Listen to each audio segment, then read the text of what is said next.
The Berenstain Bears, Gifts of the Spirit Family by Mike Berenstain. May the Lord watch between you and me when we are absent, one from the other. Genesis 31, verse 49. The Berenstain Bears, Gifts of the Spirit Family. Everyone who saw the bright balloons tied to the mailbox in front of the Bear family's treehouse assumed they were having a party. And of course, they were right. Today was Brother Bear's birthday. The treehouse was decorated with balloons, streamers, and big happy birthday signs. The dining room table was prepared with party settings and party hats. Everything was ready for the cutting of Brother's birthday cake. In a happy daze, Brother watched the preparations going on around him. After all, he didn't have much to do. He was the birthday boy. The only trouble was, he was soon a bored birthday boy.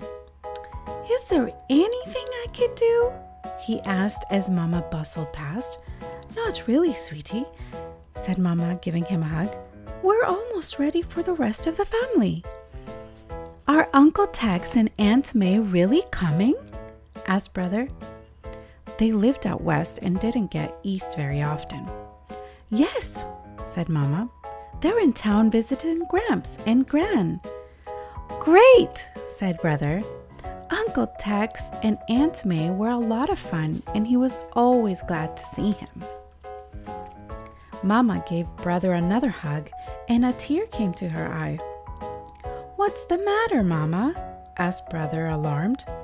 "Nothing," she replied. "I'm just so happy. It seems like only yesterday you were a fat little baby, and now look at you."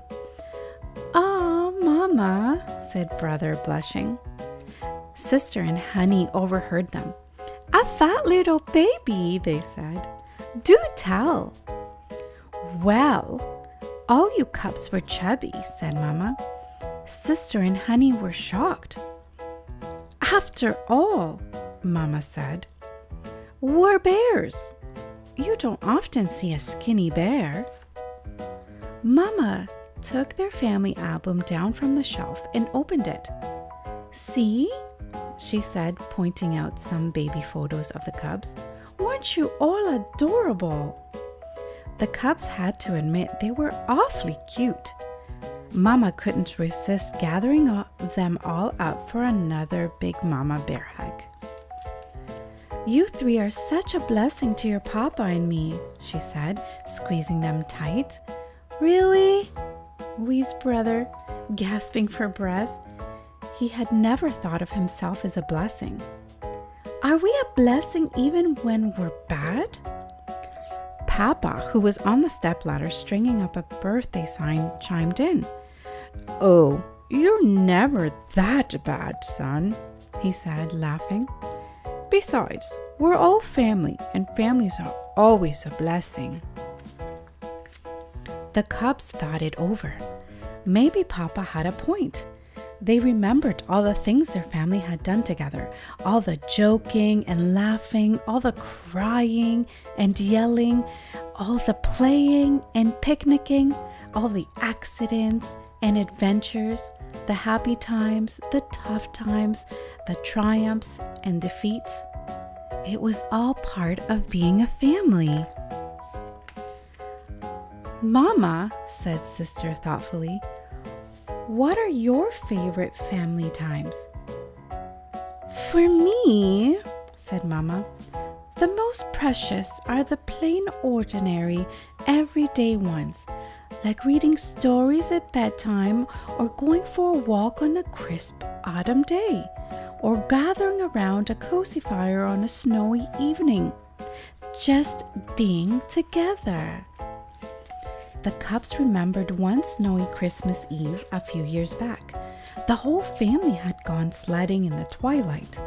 As they trudged home through the darkening woods, tired but happy, they could see the Christmas lights on their treehouse.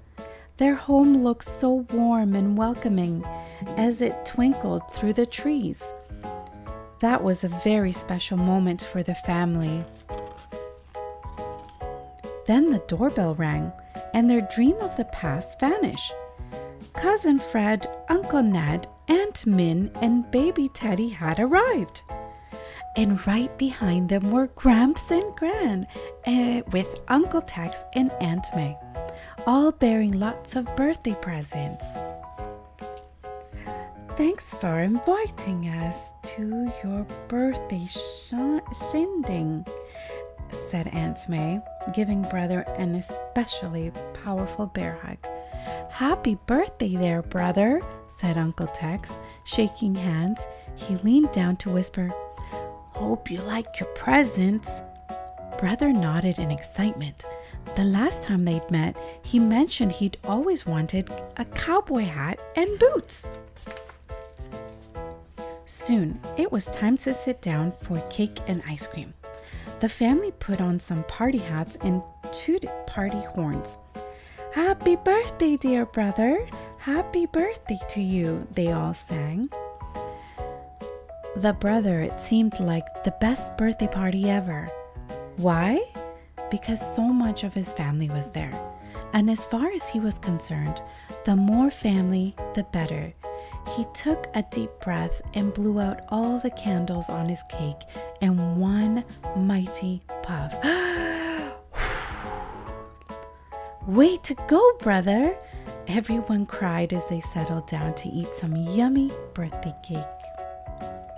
The end.